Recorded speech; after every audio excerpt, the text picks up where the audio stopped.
بسم اللہ الرحمن الرحیم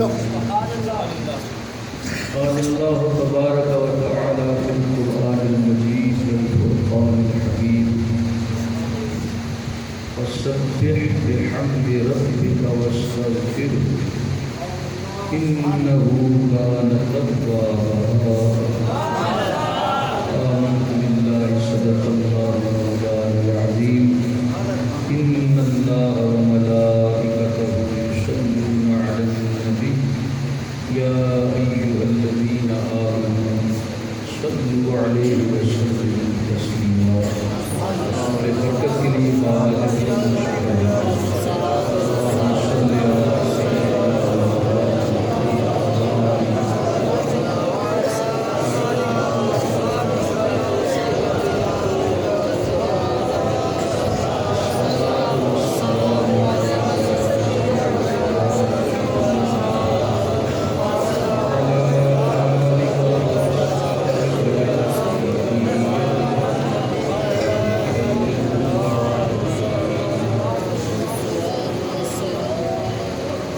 اللہ تعالیٰ کو حضور حمد و ثنا بارگاہ نبوت میں درود و سلام کا یہ گلدستہ پیش کرنے کے بعد پروردگار عالم کا شکر ادا کرتے ہیں اس پالنہار نے ہم سب کو اپنے پیارے محبوب صلی اللہ علیہ وآلہ وسلم کا امتی ہونے کا شرف عطا فرما دعا ہے رب العالمین اسی نسبت میں زندگی عطا فرما اسی نسبت میں موت عطا فرما کل قیامت دن اپنے پیارے محبوب صلی اللہ علیہ وسلم کے غلاموں کے جھلمٹ میں اٹھنا نصیب فرما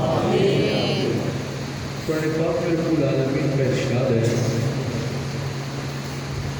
فسبح بحمد ربک واستغفرہ اے میرے محبوب آپ اللہ کی تسبیح بیان کریں آپ نے رب کی حمد بیان کریں اور پھر اللہ تعالیٰ سے استغفار کریں انہ کان توابا بے شک اللہ بہت زیادہ توبہ قبول فرمانے والا ہے اللہ تعالیٰ بہت زیادہ توبہ قبول فرمانے والا ہے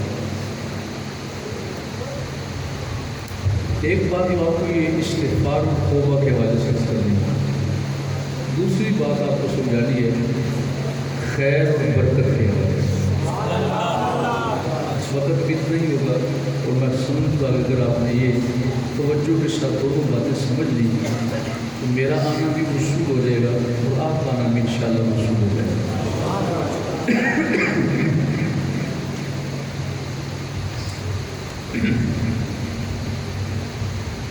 استغفار کہتے ہیں معافی کی طلب رکھنے کو کیا بتایا ہے استغفار کا کیا مطلب ہے مغفرت چاہنا کیا ہوا معافی کی طلب کرنے کا نام کیا ہے استغفار آپ 5 کلمے 6 کلمے بعض کو یاد ہے بعض کو 3 یاد ہے اور بعض کو صرف پہلے ہی یاد کیا ہوا ہے جو نکام آ جائے گا باقی ذرا کم یاد کرتے ہیں تو ہمارے 6 کلمے بھی یاد کرتے ہیں پہلا کلمہ دوسرا کلمہ تیسرا کلمہ چوتھا کلمہ 5واں کلمہ 6واں کلمہ تو ہر ایک کلمے کا نام ہے پہلا کلمہ یہ سب کو یاد کرتے چھوٹی عمر میں حافظ صاحب نے امام صاحب نے قاری صاحب نے پتہ نہیں تکے دوری سے یاد کرائی دیا ہے اب وہ تو یاد ہے پہلا کلمہ طیب مانا سارے بولو طیب مانا یا اللہ جو محبت سے بولے اس پاک کہنے کے صدقے اس کو بھی پاک فرما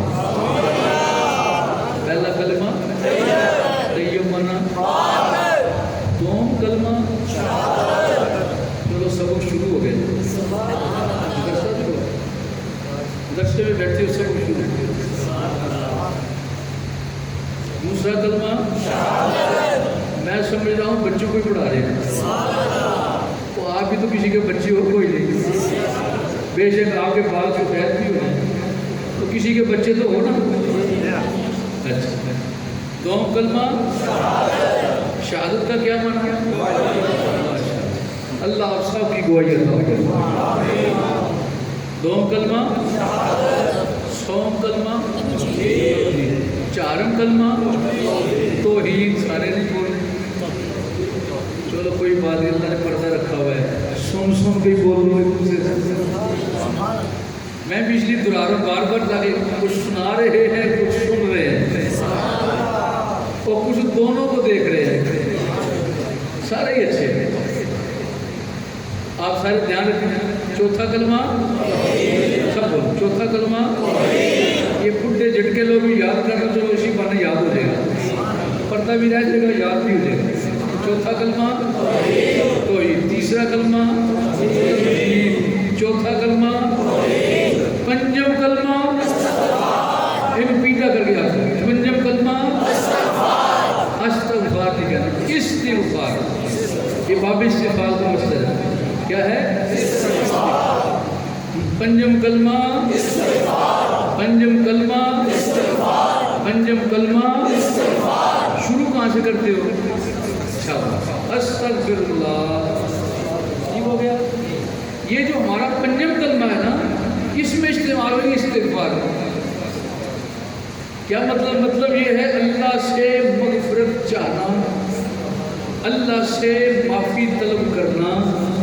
مطلب ہے استغفر اللہ ربی من کل ذنب اذنبتہ, یا اللہ میں تجھ سے ہر گناہ کی معافی مانگتا ہوں. اے اللہ میں تجھ سے ہر گناہ کی معافی مانگتی ہوں. اور ششم کلمہ, چھٹا کلمہ شاباش. وہ جو مدرسے سے تعلق رکھتے ہیں یا مدرسے والوں سے تعلق رکھتے ہیں وہی بول رہے ہیں, باقی تو ماشاءاللہ خوش ہو رہے ہیں. تو ششم کلمہ کیا ہے؟ کچھ بول رہے ہیں. اچھا میں بول دوں, سارے سنیں. ششم کلمہ رد کفر. کیا بولا ہے؟ ششم کلمہ رد, یا چھٹا کلمہ رد, چھٹا کلمہ رد. رد کہتے ہیں توڑ, کفر کس کا؟ کفر کا توڑ. یہ چھٹا کلمہ کون سا ہے؟ رد. یہ کفر کی کمر توڑنی ہو تو چھٹا کلمہ پکا یاد ہونا چاہیے. اور صرف حرف لفظ نہیں, اس کا معنی بھی یاد ہو, اور پھر وہ معنی دل و دماغ میں بیٹھا ہوا ہو تو انشاءاللہ جس آدمی کے دل و دماغ میں چھٹے کلمے کے حروف کلمات موجود ہوں گے, اس کا ترجمہ اور سمجھ موجود ہوگا, انشاءاللہ وہ کبھی کفر کے جال میں پھنسے گا نہیں, بلکہ جہاں سے گزرے گا کفر کا توڑ کرتا جائے گا. تو چھٹا کلمہ کیا ہے؟ ہاں یاد رکھیں. آج ہم نے کتنے کلمے یاد کیے؟ 6. نام تو یاد ہو گئے. پہلا کلمہ دوم کلمہ سوم کلمہ تمجید, چارم کلمہ توحید, پنجم کلمہ استغفار, اور ششم کلمہ. چلو اسی بارے آپ کو یاد ہو گیا. میں نے آپ کو سمجھانا تھا استغفار, اللہ سے معافی مانگنا. جس آدمی کے دل میں, یہ آپ کو غور کی بات سمجھا رہا ہوں, جس آدمی کے دل میں اللہ سے معافی مانگنے کا شوق پیدا ہو جائے. کیا بولا؟ آپ میرے ساتھ دیتے رہیں گے نا تو پھر مجھے میرا سمجھ آئے گی, تو آپ کو بھی سمجھ آئے گی. کیا بولا میں نے؟ جس آدمی کے دل میں اللہ رب العزت کی بارگاہ میں معافی مانگنے کا شوق پیدا ہو جائے, یا معافی مانگنے کا ارادہ کرنا شروع کر دے, یا معافی مانگنے کی سوچ پیدا ہو جائے, وہ سمجھ جائے اللہ نے مجھے معاف کرنے کا ارادہ فرما لیا.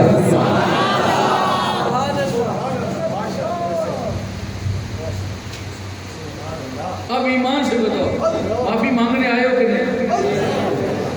چٹو گل کرو در, وہ مکھن کا خیال رکھ کے در ہے جی. وہ سجرے پیالے دے وچ جڑی سوڑی سوڑی لسی پائیے, وہ چھلکاں لے لے کے تھوڑے اندر ٹھار دیے پئی, اس کا ذہن میں رکھ کے خالص بات کرنا. کیا بولا میں نے؟ کیا معافی مانگنے آئے ہو کہ کوئی ہے جی؟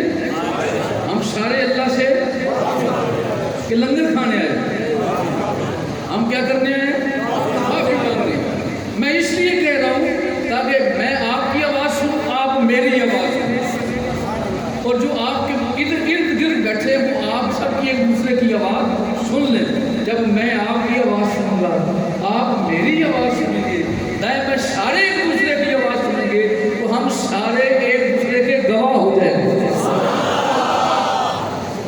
ہم سارے ایک دوسرے کے گواہ ہو جائیں گے۔ جب ہم ایک دوسرے کے گواہ ہوں گے تو پھر اللہ کی بارگاہ میں حاضری تو سب کی ہوگی، پیشی تو ہم سب کی ہوگی۔ جب اللہ کے حضور پیش ہوں گے تو مالک فرمائے گا تو مجھ سے معافی مانگنے آیا تھا؟ آپ یہ کہ جی مالک معافی مانگنے آیا تھا، میں تیرے پاس کوئی گواہ ہے؟ پھر ہم سارے اکٹھے ہو کے حاضر ہو جائیں گے، یا اللہ ہم سارے ایک دوسرے کے گواہ، ہم سارے ایک دوسرے کے۔ اور یاد رکھنا صرف گواہی بندے ہی بندے کی نہیں دیتا، قدرت کا بڑا خوبصورت نظام ہے۔ اس مالک نے ایسا کرم فرمایا ہے کہ اس کا بندہ جس جگہ پر بیٹھ جائے اور بیٹھ کے اللہ سے معافی کا ارادہ کرتے ہوئے ہاتھ اٹھا کے آنکھوں سے آنسو بہا دے، وہ جگہ بھی اللہ کی بارگاہ میں گواہ بن جاتی ہے۔ وہ جگہ بھی اللہ کی بارگاہ میں گواہ۔ آپ یہاں بیٹھے ہو نا، کل قیامت کے دن یہ مدرسہ بھی آپ کی گواہی دے گا۔ آج ہم اس لیے حاضر ہوئے، استغفار کا معنی کہ اللہ سے معافی مانگ۔ معافی کس چیز کی مانگنی ہے؟ گناہوں سے۔ ایک ہے معافی مانگنا، ایک ہے توبہ کرنا، یہ دونوں الگ الگ چیزیں ہیں۔ ایک ہے اللہ سے گناہوں کی معافی مانگنا، ایک ہے اللہ سے توبہ کرنا۔ توبہ اور معافی مانگنا، ان دونوں کو ذرا میں آپ کے سامنے رکھتا ہوں۔ تھوڑا سا باریک سا فرق ہے۔ عموماً ہم دونوں لفظ اکٹھے بولتے ہیں، توبہ استغفار، یہ دونوں لفظ ہم اکٹھے بولتے ہیں، ان دونوں میں فرق نہیں رکھتے، وہ سمجھتے بھی نہیں۔ تو میں چاہتا ہوں آپ کو تھوڑا سا سمجھا دوں کہ دونوں میں فرق کیا ہے۔ آسان کرنے کے لیے یوں سمجھ لیں، اللہ سے معافی مانگنا ابتدا ہے، اللہ سے معافی مانگنا ابتدا ہے، اور اگر توبہ نصیب ہو جائے تو یہ انتہا اور کمال ہے۔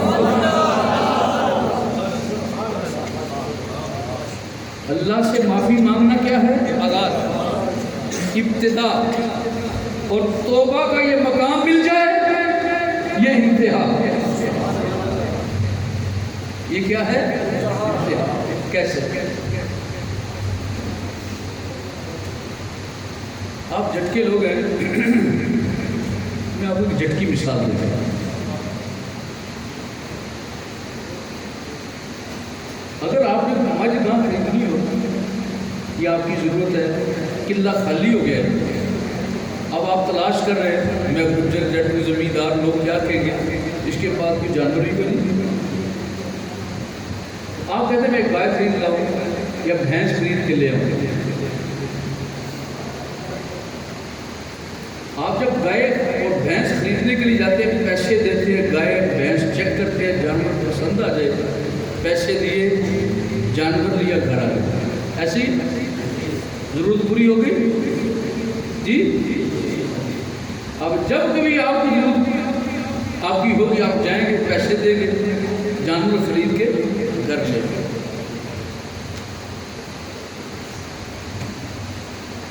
اور اگر آپ کا تعارف منڈی میں اس منڈی کے مالک سے ہو جائے، اگر آپ کا تعارف یا پورا تعلق بن جائے منڈی کے مالک کے ساتھ، ایک ہے آپ کی ضرورت کا پورا ہونا، وہ آپ کے جدھر مرضی جاؤ، منڈی میں جاؤ، کسی جگہ جاؤ، نہ بھی منڈی میں جاؤ، آتے جاتے راستے میں کسی ڈیرے پر کوئی جانور آپ کو پسند آ جائے، پیسے دے دو، لے کے آؤ، ٹھیک ہو گئے۔ اگر آپ کا رابطہ منڈی کے مالک سے ہو جائے، آپ بیٹھے بے شک گھر رہے ہیں، اسے فون کرو مجھے یہ چاہیے، مجھے یہ جانور چاہیے، نسلی گائے چاہیے، نسلی بھینس چاہیے، آپ فون کر رہے ہیں، گئے نہیں، کرایہ نہیں دیا، گھر سے نہیں نکلے، گھر بیٹھے رہے، فون کیا مجھے گائے چاہیے، مجھے بھینس چاہیے اور نسلی چاہیے اور اصلی چاہیے، بتاؤ کتنے پیسے، مجھے دے دو، کہتا ٹھیک ہے، آپ کو آنے کی ضرورت نہیں، تم گھر ہی بیٹھے رہو، جانور گھر ہی پہنچ جائے، ٹھیک ہے؟ دو باتیں ہو گئی، ایک ہے آپ گئے ضرورت پوری کی، پوری کر کے واپس آئے، ایک کیا آپ کو ضرورت ہے، آپ گئے کوئی نہیں، گھر ہی بیٹھے رہے، فون کیا فوراً ضرورت، کیا مطلب؟ مطلب یہ جس کے ذریعے سے آپ کی ضرورت پوری ہونی تھی اس کے ساتھ آپ کا تعلق جڑ گیا ہے، جب آپ کا تعلق جڑ گیا اب آپ کو فقط ارادہ کرنے کی ضرورت ہے، جو ہی ارادہ ہوا ادھر سے ضرورت پوری، ادھر ارادہ ادھر ضرورت پوری، اور پہلی صورت میں ارادہ کیا، پیسے جیب میں ڈالے، گھر سے نکلے، کرایہ دیا، گاڑی پر بیٹھے، کرایہ کی گاڑی پر یا اپنا موٹر سائیکل یا اپنی گاڑی، وہاں پہنچے، پھر ایک ڈنگر دیکھا، پھر دوسرا دیکھا، پھر تیسرا دیکھا، سارا دن لگ گیا، پتہ نہیں ڈنگر پسند آئے یا نہ آئے، لیکن جب تمہارا تعلق اس منڈی کے مالک سے ہو جائے تو تمہیں ٹھوکریں کھانے کی ضرورت نہیں، کرایہ بھرنے کی ضرورت نہیں، وہاں وقت دینے کی ضرورت نہیں، گھر بیٹھے رہو، فون کر دو یہ جانور چاہیے، وہ گھر بھیج دے گا، تمہیں جانے کی تکلیف نہیں ہوگی، گھر بیٹھے ضرورت پوری ہو جائے گی۔ یہ مثال سمجھ آ گئی آپ سب کو؟ دلے دلے بولتے تھے، سب کو سمجھ آ گئی؟ استغفار کیا ہے؟ اللہ تعالیٰ سے اپنے گناہوں کی معافی مانگنا۔ اچھا آپ مانگ رہے رو رہے، یا اللہ مجھے معاف کروا دے، مالک میرے گناہ معاف کروا دے، مجھے بخش دے، بخشش فرما دے، مالک نے کرم فرمایا، آپ کے گناہ بخش دیے، آپ کے گناہ بخش دیے، ضرورت پوری ہو گئی، ضرورت پوری، معافی لینی تھی نا، وہ معافی مل گئی، جو گناہ کیے تھے گناہوں کی ساری معافی ہو گئی، اب آپ واپس آ گئے اپنے گھروں میں، اور گھر آ کے پھر نئے سرے سے شروع، پھر گالیاں، پھر غیبت، پھر جھوٹ، پھر دوسرے کا ناحق مال کھانا، پھر تنگ کرنا، پریشان کرنا، تکلیفیں دینا، ایک دوسرے کو مارنا، اذیت دینا، برے کام کرنا، بے نمازی بن جانا، پھر نئے سرے سے شروع۔ میرے دوست کیا ہوا استغفار میں؟ تم نے معافی مانگی، اللہ نے معاف فرما دیا، اور دوسری صورت توبہ، توبہ کا مطلب ہے رجوع کرنا، لوٹ جانا، اور اس طرح لوٹنا کہ اب پھر دوبارہ دل سے اس کا خیال نکلنے نہ پائے، توبۃ نصوحا، ایسی توبہ، ایسا رجوع اللہ ہو، ایسا اللہ کی طرف دھیان ہو، ایسی اللہ کی طرف تعلق کی کیفیت حاصل ہو جائے کہ آپ جہاں بھی رہیں، جیسے بھی رہیں، جس حال میں بھی رہیں، آپ کے دل کا تار اس مالک سے جڑا ہوا ہو، ادھر اللہ کے ذل ہاتھ اٹھائے، ادھر بخشش کی خیرات نصیب ہو گئی۔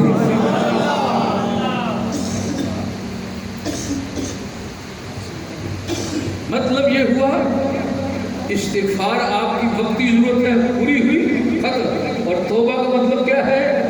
اللہ کے دروازے پر بیٹھ گئے، اپنے مالک کی دہلیز پر بیٹھے رہے، اسے مت چھوڑنا۔ اگر آپ کو یہ حالت مل جائے تو سمجھو آپ کو استغفار کا کمال مل گیا ہے۔ اب میں آپ کو عرض کرتا ہوں اللہ تعالیٰ سے کیا عرض کرنا ہے آج کی رات۔ ایک تو آپ نے اپنے مالک سے گناہوں کی معافی مانگنی ہے، پہلے کیا کرنا ہے؟ گناہوں کی معافی مانگنی ہے، اور دوسرا کیا کام کرنا ہے؟ اللہ سے یہ سوال کرنا ہے، یا اللہ تیرے دروازے پر جو آ بیٹھا اے اللہ تیرے دروازے پر جو آ بیٹھا ہوں، تجھ سے معافی بھی مانگ رہا ہوں، اب تیرے حضور درخواست کرتا ہوں میرے گناہ بھی معاف فرما، اور آئندہ مجھے اپنے دروازے پر بھی بٹھائے رکھنا، یہاں سے اٹھانا بھی، تاکہ دوبارہ گناہ کی طرف توجہ ہی نہ کرے، تاکہ میرا خیال گناہ کی طرف جائے نہیں، اگر جائے تو تیری بارگاہ سے ایسا کرم ہو کہ میں گناہ کے قریب نہ پھٹکنے پاؤں، کیوں؟ کیونکہ تو قریب ہے، تو مالک ہے، اگر کسی چودھری کے دروازے پر کتا بندہ ہو تو اسے بھی ٹورا وہ صبح و شام ڈال دیتا ہے، تو سارے سخیوں کو پالنے والا ہے، تو سارے سخیوں کا بادشاہ ہے، خالق اور مالک ہے، اے اللہ میں تیرے دروازے پر آ بیٹھا ہوں، کرم فرمانا، مہربانی فرمانا، اسی دروازے پر مجھے بیٹھے رہنے دینا، کیوں؟ اس لیے کہ مجھے تیرے لیے زندگی میں ایک بار ضرورت نہیں، میں تو ایک ایک سانس تیرا محتاج ہوں۔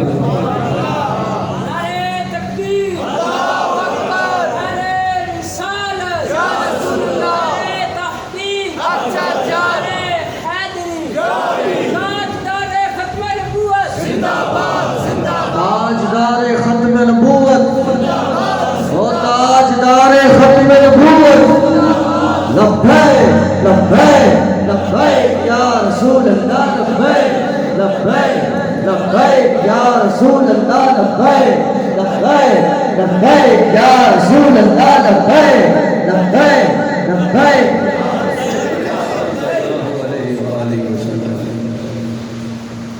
تو آپ کو توبہ استغفار کا مطلب سمجھ آ گیا؟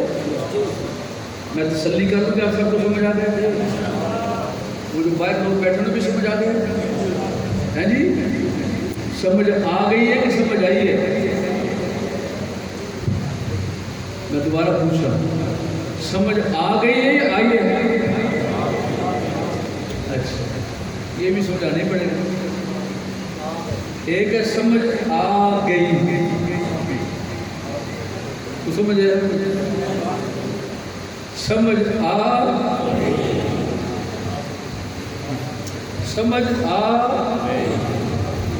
ایک ہے سمجھ آ گئی، ایک ہے سمجھ آئی ہے۔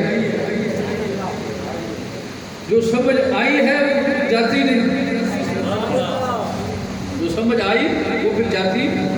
یہی سمجھا رہا ہوں آپ کو کہ جب رب کا دروازہ پکڑا ہے نا پھر وہ چھوٹنے نہ پائے، دم ٹوٹتا ہے تو ٹوٹ جائے، اللہ کا دروازہ چھوٹنے نہ پائے۔ اب دوسری بات سمجھو، خیر اور برکت میں کیا ہے؟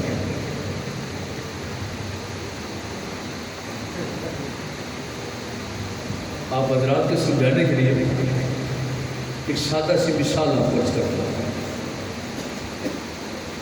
آپ نے کبھی فقیر آدمی کو پیسے دیے یا آٹا، کوئی کنک، کوئی منجی، کوئی دودھ کا گلاس، کچھ نہ کچھ دیا ہوگا؟ اگر کوئی فقیر آدمی مانگنے کے لیے آ جائے تو آپ نے دیکھا ہوگا فقیر لوگوں کے پاس ایک کاسا ہوتا ہے، برتن ہوتا ہے مانگنے کے لیے، وہ ایک کالے رنگ کا ایسے ڈیزبی شکل کا بنا ہوتا ہے، کاسا کہتے ہیں، کالے رنگ کا۔ بعد نے سلور کے کول بھی لے لیا، آپ کو پلاسٹک آ گئے۔ تو مانگنے والے کے پاس